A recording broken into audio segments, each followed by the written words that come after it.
안녕하세요. 디지털 생활지엔 유정입니다. 머릿속이 너무 복잡하면 어떻게 하시나요? 해야 할 일은 많은데 머릿속에 정리가 안 되면 뭐부터 해야 될지 막막합니다. 저도 그랬는데요. 그거를 해결할 수 있는 방법이 있습니다. 바로 마인드맵 프로그램입니다. 지금부터 우리 머릿속을 깔끔하게 정리할 이드로우 마인드맵에 대해서 살펴보도록 하겠습니다. 저는 마인드맵 선택기 중에 크게 두 가지라고 봅니다. 하나는 쉽게 사용하는 것이고요. 둘째는 시각적으로 예뻐야 됩니다. 아무리 좋아도 시각적으로 세련되지 않으면요, 이 사용을 잘 안 하더라고요.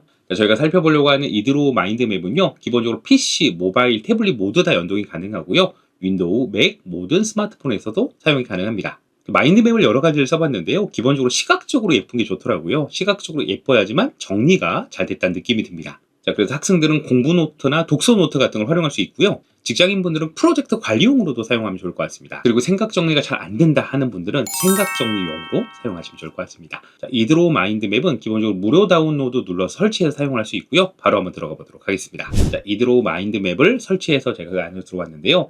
자, 기본적으로 이드로우는 무료로 사용하는 건데요. 중간중간 몇 가지 기능들, 유료 기능들이 있어요. 하지만 무료로도 충분히 사용할 수 있습니다. 자, 기본적으로 저희가 마인드맵을 한번 만들어 보도록 할게요. 저희는 이렇게 만들기를 누르시고요. 노컬에다 저장을 할 수도 있고요. 클라우드에도 저장할 수 있어요. 저는 노컬에 저장을 해보도록 하겠습니다. 자, 그러면 이런 익숙한 마인드맵을 만들 수 있는 창이 나오고요. 이쪽에 있는 메뉴들, 세부 메뉴들로 구성이 되어 있습니다. 자, 그럼 간단하게 실제로 마인드맵을 작업을 해볼게요. 저 같은 경우에는 일본 여행이라고 한번 여행 주제로 한번 해보도록 하겠습니다. 다음 주제는 여행지, 예산, 준비물. 자, 이런 식으로 하나하나 입력을 할 수가 있고요. 저희가 서브 주제라고 하죠. 서브 주제는 하나를 클릭하고요. 이쪽엔 서브 주제를 누르시면 새로운 주제가 하나 만들어집니다. 여기 저희는 도쿄. 네. 자, 눌러도 되지만 저희는 단축키를 사용하면 좋을 것 같아요. 주제에다가 탭키를 누르시게 되면요, 이렇게 서브 주제가 만들어집니다. 여기다가 우리가 이렇게 입력을 하게 되면 새로운 내용이 만들어지겠죠. 더 쉬운 방법은 이곳에 저희가 밑에 하나 추가하려고 할 때는요, 지금 있는 곳에다가 엔터를 치시면 새로운 서브 주제가 만들어져요. 여기서 입력을 하게 되면 바로 이렇게 추가가 됩니다. 여러 가지 단축키가 있지만 기본적으로 서브 주제 입력할 때는 하나 누르고 탭키, 네, 그리고 같은 주제를 밑으로 입력하겠다 그러면은 엔터키를 누르면 이런 식으로 서브 주제나 같은 주제로 만들어지는 것을 볼 수가 있습니다. 자, 이런 식으로 생각들을 마인드맵에 표현해 놓으면 어떤 걸 하려고 하는지, 뭐가 부족한지 한눈에 그릴 수가 있겠죠. 자, 이런 식으로 이제 마인드맵을 그리는 게 가능한데요. 조금 더 생각을 명확하기 위해서는 시각적으로 만드는 부분이 필요합니다. 자, 이제부터는 간단하게 스타일을 좀 바꾸는 작업을 해보려고 하는데요.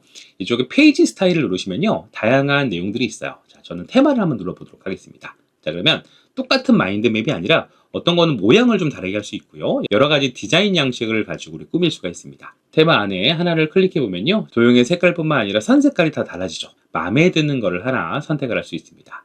아래쪽으로 내려오면요, 이렇게 모는 종이 같은 디자인이 있습니다. 저는 이게 마음에 들어요. 클릭을 하게 되면 자, 이런 식으로 바뀌어지는 걸 볼 수 있습니다. 자, 이렇게 내가 좋아하는 테마를 선택하셨다면 이걸 어떻게 볼 건지 레이아웃을 바꾸는 것도 방법입니다. 오른쪽에 레이아웃이라는 항목이 있고요. 이걸 클릭하시면요, 자, 지금 있는 보여주는 항목들을 레이아웃을 변경할 수 있어요. 이곳에 있는 레이아웃을 클릭하게 되면요, 레이아웃 모양을 바꿀 수가 있습니다. 사고 지도를 누르시면요, 우리가 흔히 알고 있는 레이아웃 모양으로 만들어지죠. 이렇게 하면 생각을 좀 확장하기 되게 편합니다. 근데 나는 보기가 좀 편했으면 좋겠어 그러면 아까 좀 전에 봤던 것처럼 오른쪽으로 퍼져나가는 기능들을 볼 수가 있고요. 나는 트리 맵을 원해 그럼 이렇게 트리 모양을 하게 되면요, 네, 아래쪽에 트리 모양으로 만들어집니다. 그리고 이제 물고기 모양의 마인드맵도 사용이 가능하고요, 표 형식도 사용이 가능합니다. 그리고 방사형 형태를 누르면 지금처럼 방사형 모양으로 변하게 되는 걸 볼 수가 있습니다. 자, 마인드맵 형태가 만들어졌다면 여기에 이제 내용을 추가하는 기능을 해보려고 하는데요. 결국 마인드맵은 우리 생각을 명확하게 만드는 거라서 더 명확하게 만들 수 있는 여러 가지를 시도해 보면 좋을 것 같습니다. 자, 첫 번째로 저희가 삽입을 눌러보면요, 자, 여행지가 좀 많다 그러면 여기다 숫자를 부여하는 게 좋겠죠. 자, 번호 추가를 누르면 번호가 추가가 되는 걸 볼 수 있습니다. 자, 이번에는 사진을 한번 추가해 보도록 하겠습니다. 우리가 마인드맵 하다 보면 텍스트뿐만 아니라 이미지 같은 걸 추가할 수 있는데요. 전 이쪽에 여행지니까 이쪽에 도쿄 아래다가 서부지를 입력하고요, 사진을 한번 추가해 볼게요. 저희는 사진을 업로드하는 것도 가능하지만 무료 사진을 불러오도록 하겠습니다. 이곳에 여행 사진 클릭을 하게 되면 자, 이런 식으로 사진이 하나 추가가 되는 걸 볼 수 있습니다. 여행지 같은 경우에는 여행지의 사진들을 추가해서 눈으로 확인할 수가 있겠죠. 자, 이번에는 텍스트를 좀 강조하는 클립 아트, 이모티콘을 한번 만들어 보려고 하는데요. 자, 지금 보면 일본 여행이라는 주제가 있는데요. 요 모양 테두리를 좀 바꾸고 싶어요. 자, 클릭을 하게 되면요, 이쪽에 모양이라는 기능이 있습니다. 네모 모양뿐만 아니라 원 모양부터 이런 여러 가지 모양들이 있는데요. 이렇게 사람 모양을 한번 해볼게요. 우리 머릿속에서 나온 거라서 이렇게 사람 모양 하는 것도 잘 어울릴 것 같습니다. 그리고 여행지 예상 활동 준비물도 있는데요. 여기다가 우리가 아이콘을 추가하면 좋을 것 같아요. 자, 여행지를 클릭한 다음에 이쪽에 보이는 클립아트라고 하는 기능이 있습니다. 여기다가 여행이라고 검색하면 여행에 어울리는 클립아트가 만들어지죠. 네, 이렇게 시각적으로 필요한 거를 선택. 훨씬 메시지가 더 돋보이는 거를 볼 수가 있습니다. 자, 마인드맵은 확실히 개인의 취향을 많이 타는 것 같습니다. 저 같은 경우는 심플하게 넣는 걸 좋아해서요. 간단하게 클립아트 정도를 넣는데요. 어떤 분들 여기다가 세세하게 이모티콘을 넣는 분들 계세요. 예를 들어서 아까 저희가 숫자도 넣었지만 여기 숫자를 넣고 싶다라고 하면요. 제가 항공권을 클릭하고 이쪽에 있는 마크를 클릭하게 되면요. 이곳에서 간단한 아이콘들이 있습니다. 자, 여기 1번, 숙박 2번. 네, 시각적으로 훨씬 더 잘 보이죠? 이곳에다가 이모티콘을 넣는 것만으로도 시각적으로 정리됐다는 느낌을 받을 수 있을 것 같습니다. 자, 그리고 마인드맵은 이 틀 안에서 벗어날 수도 있겠죠. 똑같은 서브 주제 항목에 혹시 없다라고 하면 새로운 항목을 만들어서 연결하는 것도 가능합니다. 예를 들어서 쇼핑이라는 항목에 쇼핑 리스트를 넣고 싶은데요. 이곳에다가 탭을 넣고 쇼핑 리스트라고 적는 것보다 저는 쇼핑 리스트가 너무 중요해서 별도의 공간을 만들어서 연결을 하고 싶습니다. 자, 이럴 때는 쇼핑 리스트를 지우고요. 자, 쇼핑에서 저희가 더보기에 관계를 설정하는 게 있어요. 자, 관계 설정은 어떤 관계에 연결하겠다, 이 쇼핑을 뭐 오사카에서 하겠다, 도쿄에서 하겠다 할 수 있는데요. 저는 별도의 공간에서 클릭을 해서 이곳에다가 부동의 줄을 입력하도록 하겠습니다. 여기다가 쇼핑 리스트 이 아래에다가 서브 항목을 만들 수가 있습니다. 그래서 쇼핑 1, 쇼핑 2, 쇼핑 3. 자, 그럼 이 쇼핑의 하위 항목이 아니라 별도의 중요한 카테고리를 만들어서 연결해서 보는 것도 가능합니다.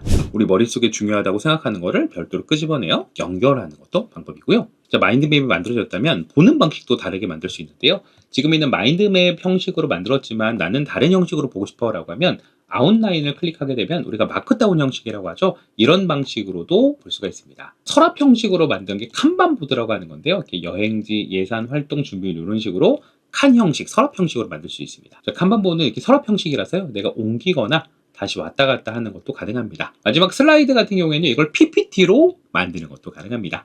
저희는 현재 파일을 PPT로 변환을 해볼게요. 그럼 PPT 변환을 누르면 자, 슬라이드 개요가 만들어지고요. 템플릿 선택, 슬라이드 생성을 누르면 자, 이곳에 있는 디자인을 선택한 다음에 생성하기를 누르면 자, 그럼 우리가 만들어진 마인드맵이 바로 PPT 슬라이드로 만들어진 걸 볼 수가 있습니다. 지금 보신 것처럼 우리가 작성한 내용뿐만 아니라 그 내용과 관련 있는 내용을 별도로 추가해서 작성되는 걸 볼 수가 있습니다. 자, 이 PPT는 PPT 내보내기를 통해서 사용을 할 수가 있어요. 자, 이번에는 마인드맵을 복잡하게 사용하기 싫어, 난 심플하게 사용하고 싶어 하는 분들께 필요한 기능을 알아보도록 하겠습니다. 자, 이드로우 마인드맵에서는 기본적으로 템플릿을 제공합니다. 자, 저는 갤러리라는 기능이 들어가게 되면요, 다양한 템플릿들이 눈에 있죠. 마인드맵 같지가 않고요, 디자인 템플릿 같기도 합니다. 제가 이쪽에 몇 가지를 한번 살펴볼게요. 교육이라는 곳을 들어가게 되면 자, 지금처럼 교육에 관련된 템플릿들이 보여지고요. 업무에 관련된 템플릿들이 있습니다. 라이프, 생활에 필요한 템플릿들이 있죠. 저는 이 중에 프로젝트 템플릿 갖고 와서 몇 가지만 수정을 한번 해보도록 할게요. 자, 프로젝트 관리 프로세스 템플릿이고요. 복제 누르면 자, 이런 식으로 프로젝트를 관리할 수 있는 템플릿들입니다. 이 중에 몇 가지 내용만 바꿔서 내 걸로 사용하시면 좋겠죠. 자, 저희는 기본적으로 몇 가지만 변경해 보도록 하겠습니다. 텍스트 그리고 배경, 간단한 레이아웃 정도만 바꿔보도록 할게요. 자, 지금 폰트가 마음에 들지 않습니다. 이럴 때는 전부 다 선택을 하게 되면요, 자, 오른쪽에 글꼴을 바꾸는 기능이 있어요. 자, 이곳에 마음에 드는 폰트를 선택하시면 모든 폰트가 변경이 된 걸 볼 수가 있습니다. 자, 폰트가 변경되셨다면 배경 정도를 바꿔볼게요. 배경을 없게끔 하고요. 좀 밋밋한 것 같습니다. 그래서 저는 텍스처를 눌러서 자, 그래서 배경 하나를 선택하게 되면요, 자, 배경이 변경이 되죠. 자, 같은 템플릿이지만 내용도 변경하실 수가 있고요. 그리고 내용뿐만 아니라 저희는 색깔 같은 것도 원하는 거를 바꿔서 기존에 있던 템플릿 양식을 가지고 와서 내 거 내용으로 채워서 사용하시면 좋겠죠. 이럴 때 템플릿을 요긴하게 사용할 수 있을 것 같습니다. 자, 이번엔 이드로우 마인드맵 활용하는 팁에 대해서 알아보도록 하겠습니다. 자, 저는 2025년 계획을 간단하게 세워봤는데요. 이미 만들어져 있는 것을 언제든지 이렇게 숨기기도 가능하고요. 다시 펼치기도 가능합니다. 필요한 부분을 숨겼다, 펼쳤다 사용을 하실 수가 있고요. 마인드맵을 만들다 보면 이걸 이동하거나 혹은 내가 수정할 경우가 있습니다. 예를 들어서 제가 개인 성장의 학습 목표를 이 안에 넣고 싶다 그러면 끌어다가 이곳에 갖다 놓으면요, 내용을 이 안에 추가하실 수가 있습니다. 언제든지 변경이 가능하고요. 자, 그리고 저희가 이동을 한번 해보려고 하는데요. 자, 참고로 저희가 이 개인 성장을 이동을 하게 되면요, 분리가 돼요. 네, 그래서 분리하는 것도 목적일 수 있겠지만 기본적으로 나는 멀리 이동시키고 싶다 이럴 때는요, 컨트롤 Z 누르고요. 자, 이럴 때는요, 위쪽에 레이아웃에 자유롭게 브랜치 이동하기를 선택하시면요. 이제는 분리가 되는 게 아니라 이렇게 이동을 할 수 있어요. 원하는 부분에 이동하면서 생각을 정리를 할 수가 있습니다. 참고로 지금 만든 마인드맵은 언제든지 다른 포맷으로 저장할 수가 있는데요. 이곳에 내보내기 누르시면요. 이미지도 저장이 가능하고요. PDF 파일, 워드, 엑셀, 슬라이드 이런 다양한 형식으로도 저장이 가능하고요. 나는 혼자 작성하는 게 아니라 여러 사람과 공동 작업을 하고 싶다 그러면 협업 기능도 가능합니다. 지금 하고 있는 계획을 여러 사람 팀한테 공유하고 싶다라고 할 때는요.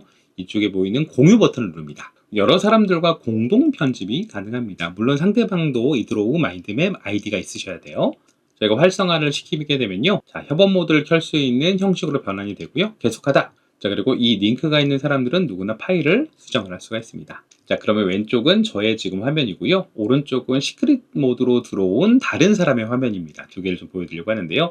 제가 이거를 저축 목표를 끌어다가 위쪽으로 올리면 분리가 되죠. 자, 그러면 왼쪽에 원래 원본도 분리가 되는 걸 볼 수가 있습니다.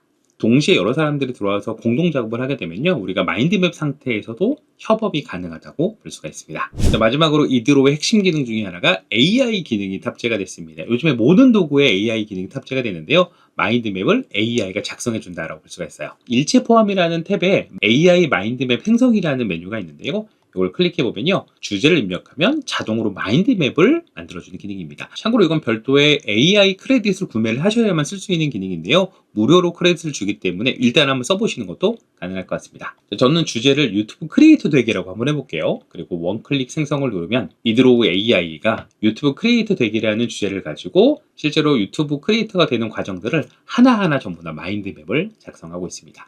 자, 우리가 복잡한 생각을 정리할 때도 마인드맵이 필요하지만 새로운 영역에 도전할 때는 기존에 있던 생각을 가지고 와서 재배열, 재구성하는 것도 방법이에요.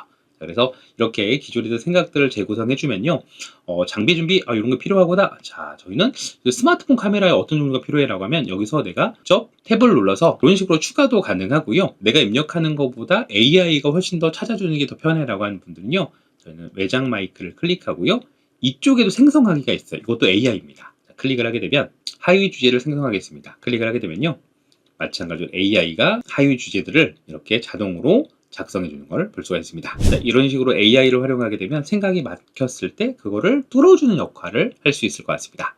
이 밖에 AI로 그림을 그려주는 기능도 있고요. 이미지 안에 있는 텍스트를 추출해 주는 기능도 있습니다. AI로 기사를 생성해주는 기능도 있어요. 다양한 AI 기능이 있으니까요. 이걸 한번 체험을 한번 해보시면 좋을 것 같습니다. 자, 2024년을 보내고 2025년을 준비하는 분들 생각 정리가 필요합니다. 자, 생각이 복잡하다면 이드로우 마인드맵으로 생각을 풀어보시면 좋을 것 같습니다. 자, 소개해드린 몇몇 기능은 유료 기능이긴 하지만 우리가 기본 기능은 무료로 쓸 수 있으니까요. 가볍게 시작을 해보시면 좋을 것 같습니다. 오늘 영상은 여기까지고요. 모든 분들이 생각 정리를 하시길 바라면서 오늘 영상 마무리하도록 하겠습니다. 감사합니다.